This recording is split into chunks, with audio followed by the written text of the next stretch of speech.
तो आज शायद मैं ये अचीव कर ही नहीं पाता जहाँ मैं पहुँचा हूँ, because my wife. I am doing 9 to 5 job, ठीक ठाक कमा लेता हूँ, मुझे पैसे इन्वेस्ट करना है, तो how do I do that commercial में? कितने ऑप्शंस हैं? There are two types of real estate investment. अभी दिल्ली इतना एक्सपेंसिव होता जा रहा है, इतना एक्सपेंसिव, तो ultimately the shift has gone to NCR. So people have completed their EMI but उनको अभी तक घर नहीं मिला है। जैसा हमारे प्रधानमंत्री जी मोदी जी भी कहते रहते हैं, the entire nation is growing. And जब नेशन साथ में ग्रो करता है ना, तो एवरीथिंग ग्रोज। प्रॉपर्टी खरीदते हैं, उनकी एज होती है 80 years. It is very difficult to convince a person of 80 years age. ठीक है, आज हमारे को दुनिया की कोई ताकत नहीं है जो हमें रोक पाएगी। बुश टाइम सेट के साथ ही इंडिया अपने आप ही सिक्के गिर जाएंगे and we will become a super power. जब मैंने किसी बच्चों को बोला, मुझे फ़ोन आया कि अंकल मुझे 20 करोड़ का इन्वेस्टमेंट करना है, मैं कहा बेटा पापा से बात करा दियो। कहता है uncle I just sold my company at 280 crore and you are saying पापा से बात करा दूँ। मैं कहा sorry, I take my words back. After covid people have started spending money. Earlier they were saving money, now they are more spenders than savers. बहुत सारा पैसा खर्च के ज्ञान पाया है, ऐसे नहीं मिला। मुफ्त में कुछ नहीं मिलता, मुफ्त में कुछ नहीं मिलता। The only thing is. Hello guys, welcome to Karo startup. आज हम लाइव हैं एक नए एपिसोड के साथ। सो आज का एपिसोड थोड़ा इंटरेस्टिंग एंड थोड़ा डिफरेंट भी है क्योंकि we are doing first podcast in the real estate category and we are live with mister Harsh. He has been doing business over 25 years, काफ़ी experience obviously, and he is the founder of TLD group, that is one of the renowned name in the real estate category. तो जानेंगे इनकी journey के बारे में, everything from scratch, and there are lot of things that you are going to learn from this podcast. Real estate का पूरा market, obviously if you are into Delhi NCR region, so there are a lot of things. So people often ask us as a developer, as an entrepreneur, if they want to start and they want to learn something from this particular category. ये video आपके लिए है। So first of all, welcome to Karo Startup. It's amazing to be with you here. So journey शुरू करेंगे आपकी starting से। तो मेरे को बताइए कि स्टार्टिंग से जर्नी कहाँ से स्टार्ट हुई एंड टीएलडी ग्रुप तक के फॉर्मेशन तक की जर्नी कैसे रही? See, my name is Harsh Mendiratta and I am an businessman, entrepreneur, self-made entrepreneur. I never took any money from my family, but family has been a very good support always. उस support की वजह से ही जो काम कर पाया मैं कर पाया। Right. और but I started business at a very early age. When I was only 19 years, I was studying. I was fond of studies. I was doing medical, but my father has a joint business. तो कुछ family emergencies थी जिसकी वजह से father ने मुझे medical छुड़ा के और बिजनेस में डाल दिया। We had a tyre business, we still have a tyre business, Right. and That was your that first was our business. family business, and that is still, my father still runs that. Okay. And but it was joined with my mother father's brother, Mother Tayaji, and it was a 33 years partnership.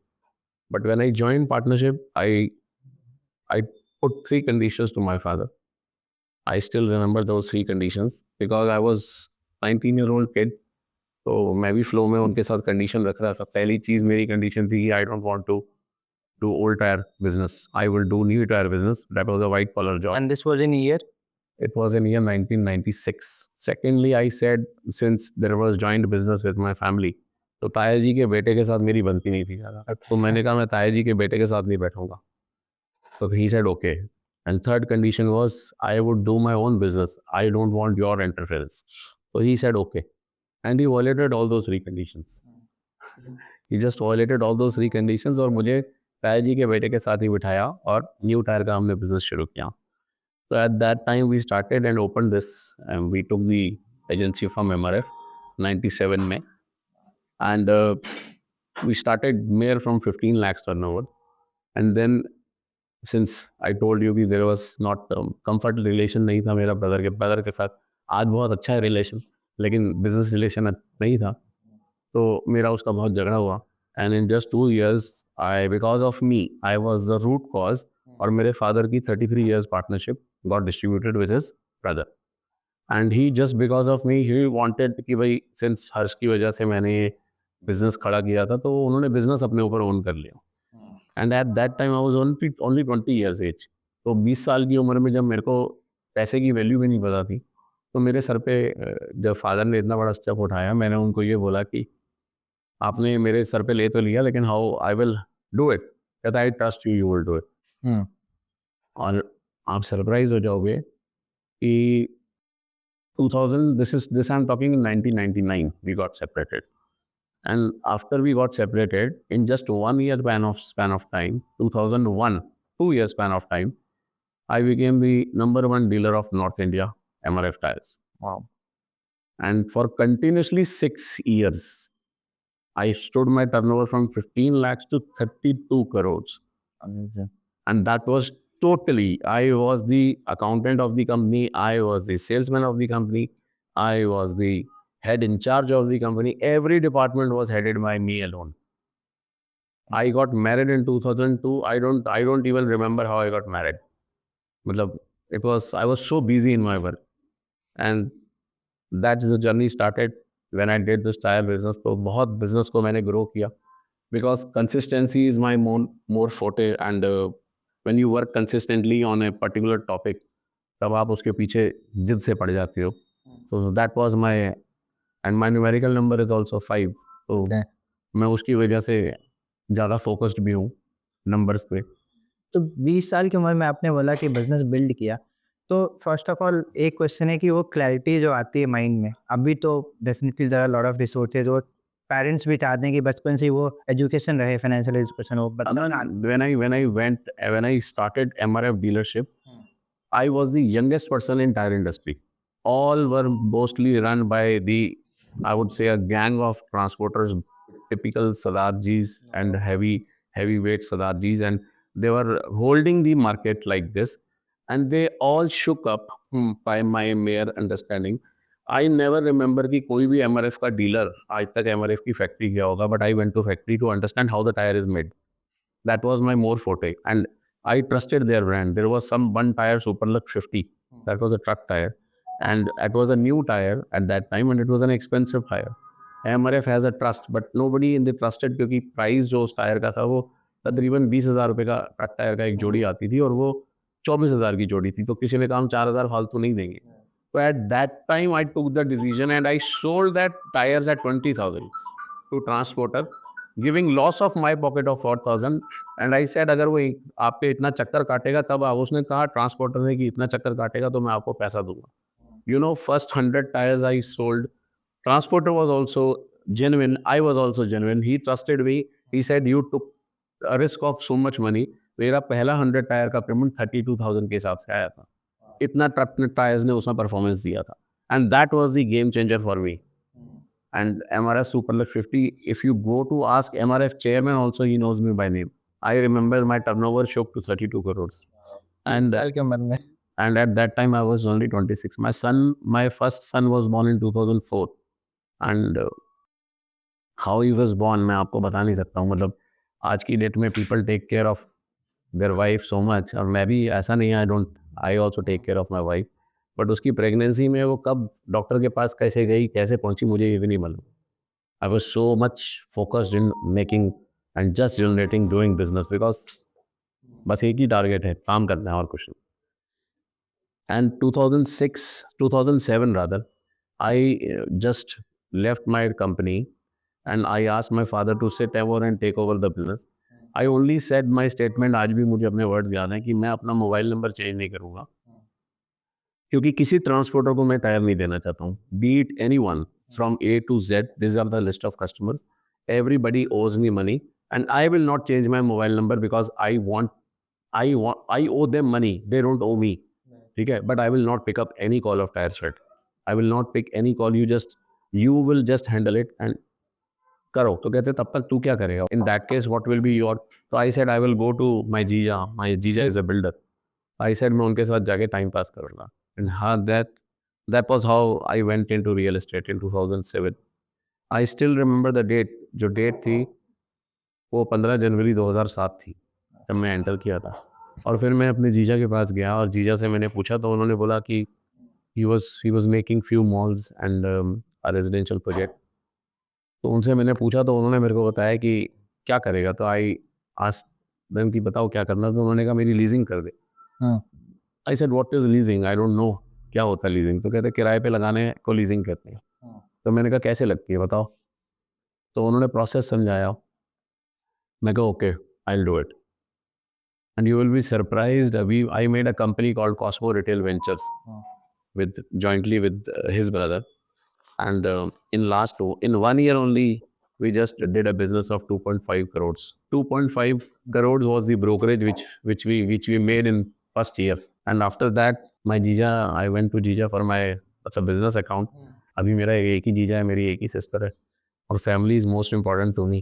तो जीजा ने जो हिसाब किया वो मुझे समझ नहीं आया, और हिसाब समझ नहीं आया तो मैं वही पर्चा हिसाब का फाड़ के जीजा की जेब में रख के आ गया. मैं साइड 2 साल में 3 ऑफिस खोलूँगा और 3 साल में प्रोजेक्ट करूँगा 100% with my own funds. Market you have to come, क्योंकि रिबन आप ही काटोगे, जीजा तो आप ही हो. तो ई सेट की बेटा दुकान पे जाके बैठ जा. And I remember that was 2008, and then I started my company called the Square Feet. 15th January 2008, I made my own company. And my father came to my wife and said कि I know my son, वो commitment करा है तो ये पैसा उसको दे दे 2 करोड़, और उसको बोलना ऑफिस खोल लेगा. तो मैंने फादर को बोला, ये आपका पैसा मुझे नहीं चाहिए, अपना पैसा अपने पास रखो, मैं अपने आप पैसा बनाऊंगा, पैसा बना के मैं अपने आप जवाब दे दूंगा जिसको देना है. And 2010 I opened 3 offices in Delhi, and 3 offices, I own 3 offices. And आप ये सोचो कि ऐसा हो गया स्टेज कि अभी 3 जगह तो मैं बैठ नहीं सकता था, एक ऑफिस तो आज तक ऐसे ही बंद ही पड़ा था प्लेस में, वो लेके ही छोड़ दिया था. और उसके बाद मैंने that was a commitment to myself. And then I started working on project, and I in 2013 I launched a project by the name of आरजा गौर सिटी में. जो प्रोजेक्ट वो कमर्शियल प्रोजेक्ट किया था, तो उसमें हमने अपने सेल्फ ओन फंड से बिल्डिंग कंप्लीट करी थी, उसमें 300 शॉप्स बनाई थी और वो सेल करी. And this is how it is a journey. और उसके बाद आप देख लीजिए आज 2024 में हम बैठे हैं. सो एक सवाल मेरा पर्सनल था टू बी ऑनेस्ट, जैसे 20 साल की उम्र में जैसे आपने बिजनेस स्टार्ट किया, तो what was your relationship with money in childhood? क्योंकि मुझे जहाँ तक लगता है कि वो काफ़ी फ़र्क पड़ता है कि आपकी परवरिश कैसे हुई, पैसे के साथ आपका रिश्ता कैसे था, परिवार में माहौल कैसा था. भाई बिजनेस फैमिली थी, फादर के साथ, फादर बिजनेसमैन थे और फादर बिजनेस करते थे. लेकिन जब घर में हम उठते बैठते थे तो हम बिजनेस फैमिली से बिलोंग करता था. तो वो बिजनेस फैमिली में कहते हैं ना कि आपके ब्लड में ही बिजनेस है, तो वो ब्लड में ही बिजनेस था. बट एक चीज़ श्योर है कि एवरीबडी इज़ नॉट एवरी, मतलब आज मेरे बच्चे, आज my son is going to be 22 next year, तो I don't expect him to do that much पे in what I did right. from scratch. But when you have money, you can make money from money. And that is my company logo is Tomorrowland Developer का logo भी यही है, where your money makes money. Right. So, but that one building, when I worked in this real estate, commercial real estate, तो हमने जिस grey area पे काम किया, there was no one on the high street, premium high street retail properties. 2016 I started focusing on this, and that's when this company was formed, TLD. और उसके बाद हमने नंबर ऑफ कंपनीज हमारी बनती चली गई, और उसके बाद हमने बहुत सारी रियल एस्टेट्स करी. We owned good number of real estate on high street properties and focused only on the retail expansion of the brand. मैं आपको एक बात बड़ी इंटरेस्टिंग बताऊंगा. जब मैं 2008 में किसी को लीज के लिए अप्रोच करता था ना, 2008 when I made square feet, I did 1 year of leasing, 1 year rigorous leasing, and I started my leasing career with Relaxo footwear. My father-in-law helped me. My father-in-law was into shoe business, तो उन्होंने दुआ साहब से बोल दिया कि मेरा जवाई है और इसको हेल्प कर दे, तो उनकी दुकानें मैंने खोली थी. तो मुझे आज भी वो वक्त याद है जब मैंने 32 स्टोर खोले थे रिलैक्सो के. तो मेरे को जब किसी के पास जाके कन्विंस करना पड़ता था ना, तो आई remember that pain and agony कि आज मैं अमन के पास आया हूँ और अमन को कन्विंस कर रहा हूँ कि अमन जी आपकी शॉप है, इसे लीज पर दे दीजिए. तो बहुत छोटी छोटी चीज़ों पे लोगों के दिमाग अटक जाते थे कि नहीं नहीं ओके, मैं लीज पर तो दे दूंगा, बट मैं इसमें फ्लोरिंग नहीं करूंगा, मैं इसमें 15% एस्केलेशन नहीं, मैं इसमें 5% एस्केलेशन या पर ईयर लूंगा.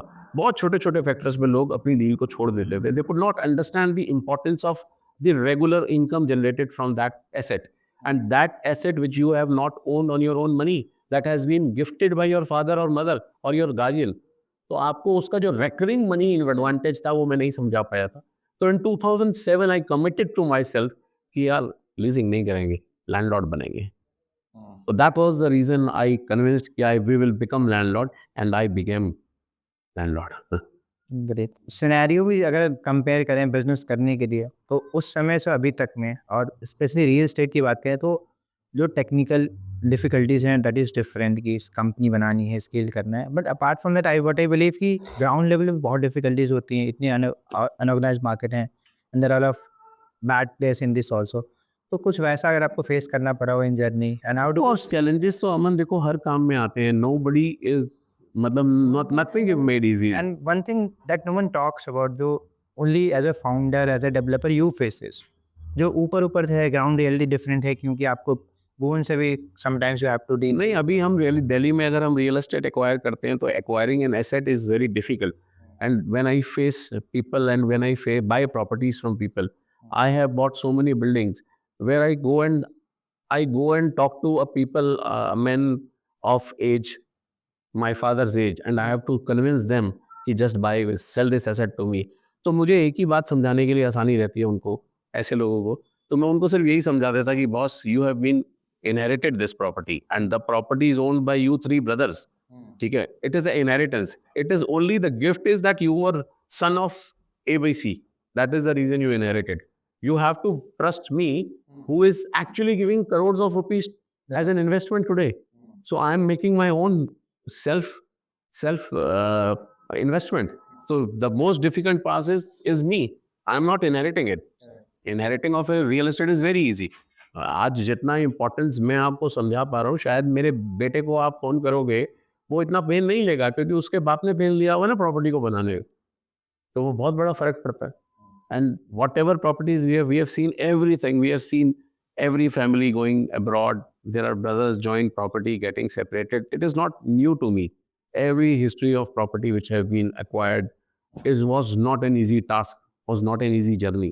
Every asset, I would say, beat it anyone, because dealing with people of age factor 80, 75, and when you give them money, you have to trust them.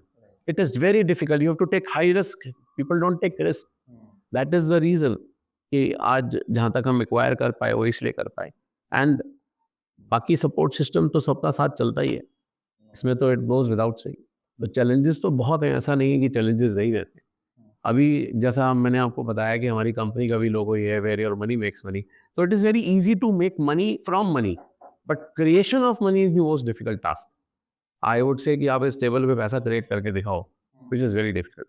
But when you have done this journey for so far, you get that confidence. That is the reason I work. वो confidence भी self built है, वो अपने आप नहीं आ सकता. वो आता ही इसलिए क्योंकि आपने जनरेट कर लिया. अब पार्टनर की भी आपने बात करी थी, ये सेट की जैसे आपका पहला बेटा हुआ एंड शादी के बारे में भी समटाइम्स बट आई बिलीव कि कुछ लोग आपकी लाइफ में होते हैं इतने important but you don't realise the importance. ना कुछ करते हुए वो लोग आपके लिए बहुत कुछ कर जाते हैं. तो थोड़ा आप उस जर्नी के बारे में बताओ कि how she supported you in the whole journey और कितना बेनिफिट मिला, क्योंकि we doing businesses and then I would rather say कि अगर वाइफ का सपोर्ट नहीं होता या फैमिली का सपोर्ट नहीं होता तो आज शायद मैं ये अचीव कर ही नहीं पाता जहाँ मैं पहुँचा हूँ. Because my wife, I remember when I got married in 2002, 2004 she complained it to one of my friend कि ही टॉक टू मी.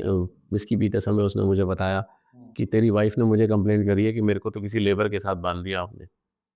तो आई नो कि क्योंकि जब आप 24 घंटे में आप 18 घंटे या 16 घंटे काम करोगे तो आप कहाँ टाइम दे पाओगे अपनी फैमिली को. तो she was so depressed, but it was a very good support of her. उसकी सपोर्ट की वजह से ही आज यहाँ तक पहुँचा. और इसमें कोई शक नहीं कि फैमिली के बगैर आप काम भी नहीं कर सकते हो. आज अगर वो सपोर्ट सिस्टम नहीं होता है, क्योंकि आज जब आदमी एटलीस्ट काम करके जब घर जाता है ना तो उसको सुकून चाहिए. जब आपको घर का सुकून नहीं मिलता तो आप बिजनेस भी नहीं कर पाते. तो that was the best part for my growth, that she was on my support system.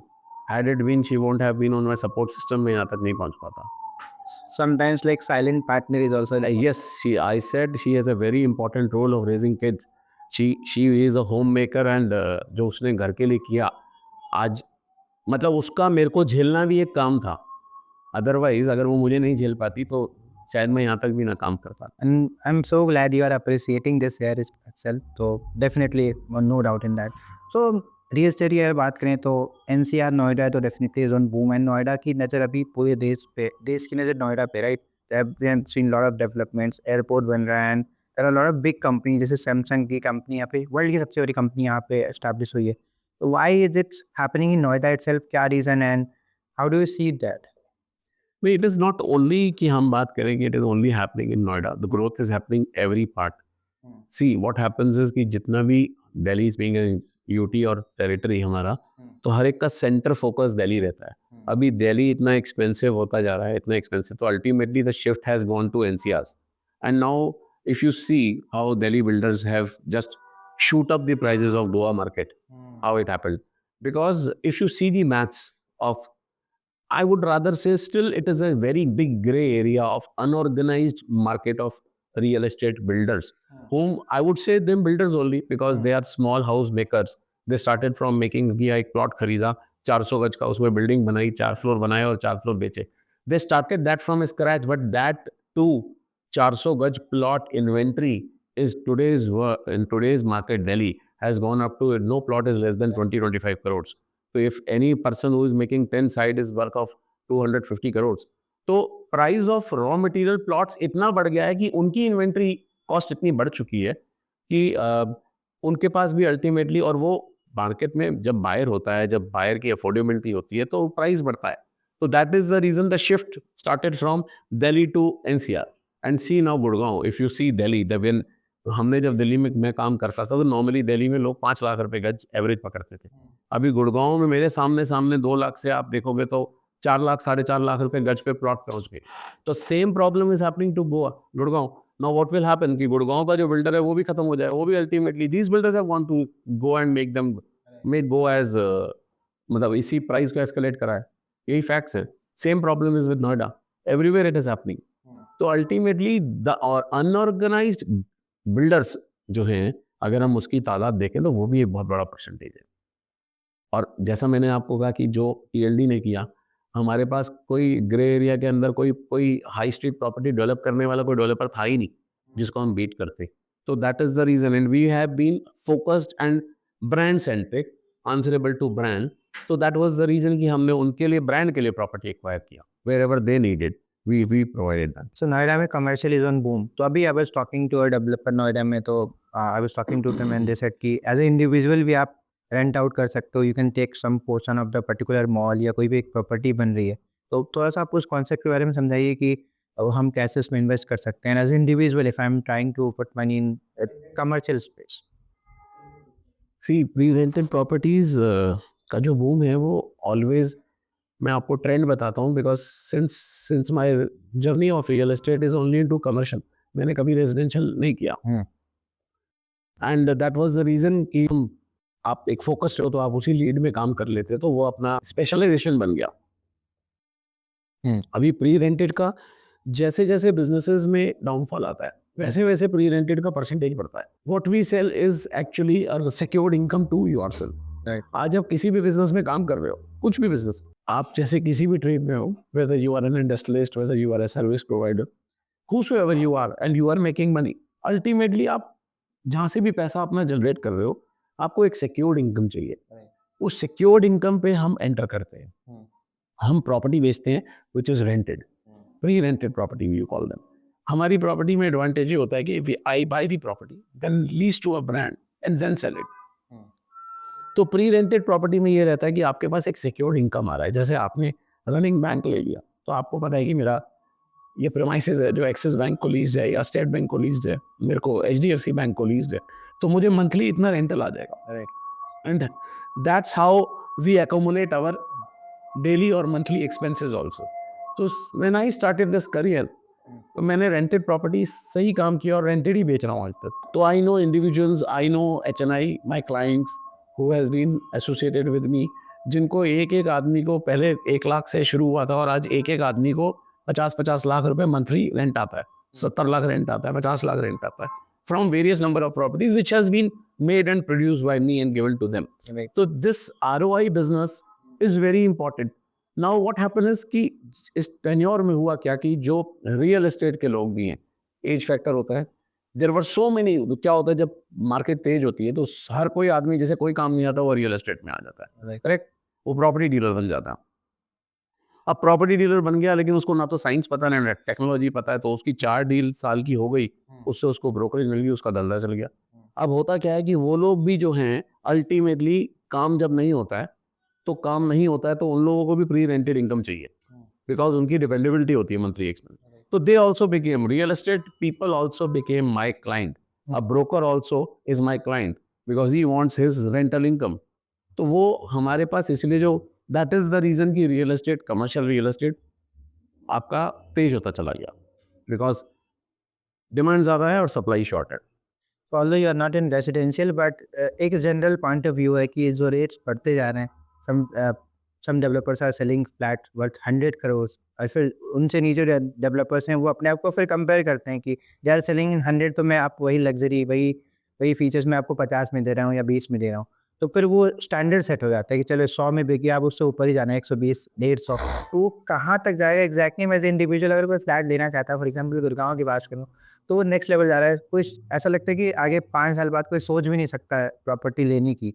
तो क्या पॉइंट ऑफ व्यू आपका है? क्या आपने देखा कि you did not choose to do residential and you step into commercial?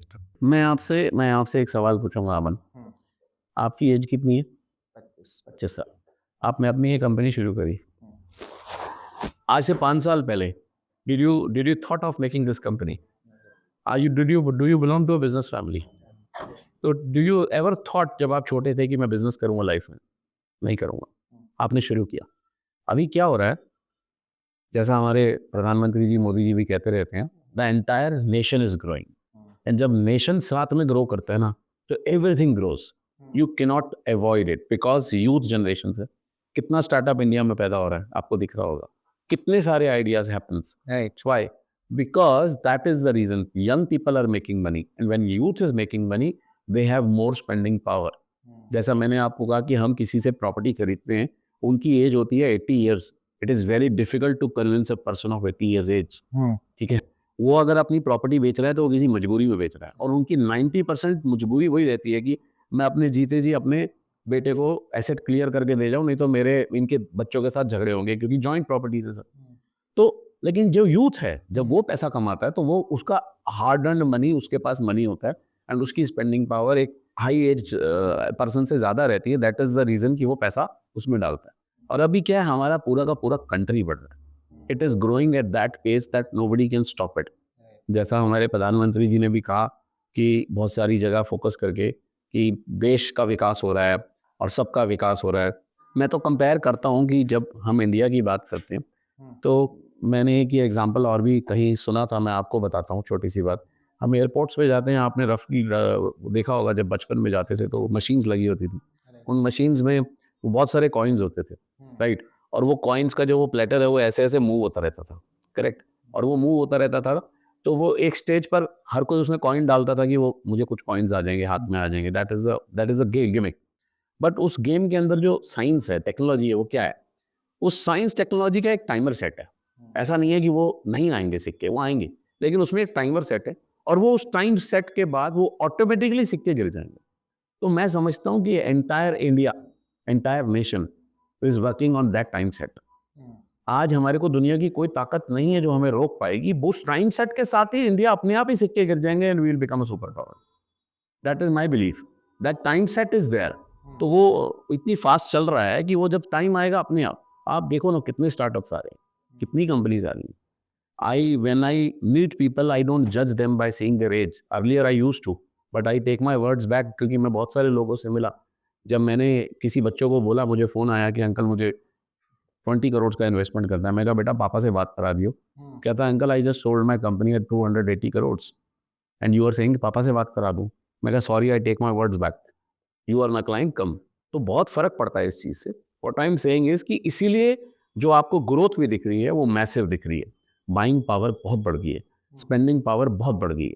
After covid people have started spending money. Earlier they were saving money, now they are more spenders than savers. That is the reason everyone is growing, every business is growing, and the best part is कि our population itself is that much that हमें किसी international buyer की जरूरत नहीं है, हम अपनी population पे ही सस्टेन करके काम कर लेंगे। तो real estate definitely lucrative business है। तो एज ए इंडिविजुअल मैं स्क्रैच से स्टार्ट करना चाहता हूँ। So everyone want to put money real estate में। कमर्शियल की बात करें, as a individual for example I am doing 9 to 5 job, ठीक ठाक कमा लेता हूँ, मुझे पैसे इन्वेस्ट करना है, तो how do I do that commercial में? कितने ऑप्शंस हैं? There are two types of real estate investment.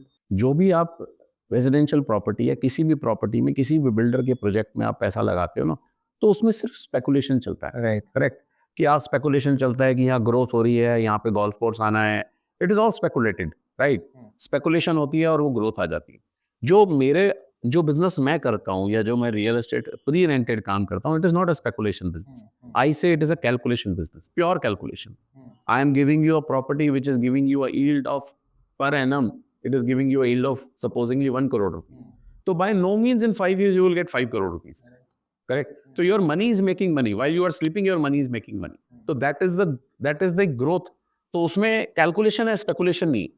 तो मैं तो हमेशा से यही बोलता हूँ कि कैलकुलेशन पे पैसा लगाओ, अर्निंग कम जरूर है बट गारंटेड है। स्पेकुलेशन में अब क्या होता है, मैं अपने पिताजी की बात सुनता हूँ, वो बोलते हैं मैंने प्लॉट लिया था, हमने ज़िंदगी में कभी बेचा ही नहीं, हमने पूछा ही नहीं। तो मैं आज अपने पिताजी को ये जवाब देता हूँ कि जब आपने प्लॉट लिया था ना पिताजी, 1948 में हमारा देश आज़ाद हुआ था, ठीक है? आप बात कर रहे हो जब देश आज़ाद हुआ था 20 साल हुए थे, आज देश आज़ाद हुए मेरे 80 साल हो गए। तो ऐसा नहीं है 100 साल तक, जब कोई हम आज़ाद ही तब हुए थे जब तक हम फ्रीडम में ही नहीं थे, तो हम कैसे रियल एस्टेट ग्रोथ हो जाती? अभी रियल एस्टेट ग्रोथ इसीलिए हो रही है और अगले 100 साल तक जब हमारा देश मतलब आज़ाद हुआ है, उससे I think the growth will continuously be like this, but it won't be कि आज हम बात करें कि it will be for multiple so many years. Saturation आएगा एंड इट कम्स और होगा ही होगा। बट जैसा it happens in west, that 10% of Americans 90% of America 90% of America works in 10% Americans, it will happen in India also. तो नोएडा में definitely boom तो है ही, but on the other side जब रियलिटी देखो तो बहुत सारे ऐसे भी प्रॉपर्टीज़ हैं जो बस आधे बन के रहे हैं। रेसिडेंशियल में ज़्यादा है, no doubt. So people have completed their EMI but उनको अभी तक घर नहीं मिला है। यूजुअली हमने बहुत अच्छे से डेवलपर्स के साथ भी देखा है ये चीज़, एंड दे आर वेरी वो प्रॉब्लम जो आप कह रहे हो, वो प्रॉब्लम रियल एस्टेट में शुरू से रही, जिसकी वजह से रियल एस्टेट का रेगुलेटरी बिल आया 2016 में, and after RERA is made now it is very difficult for a developer to move the money or move the funds.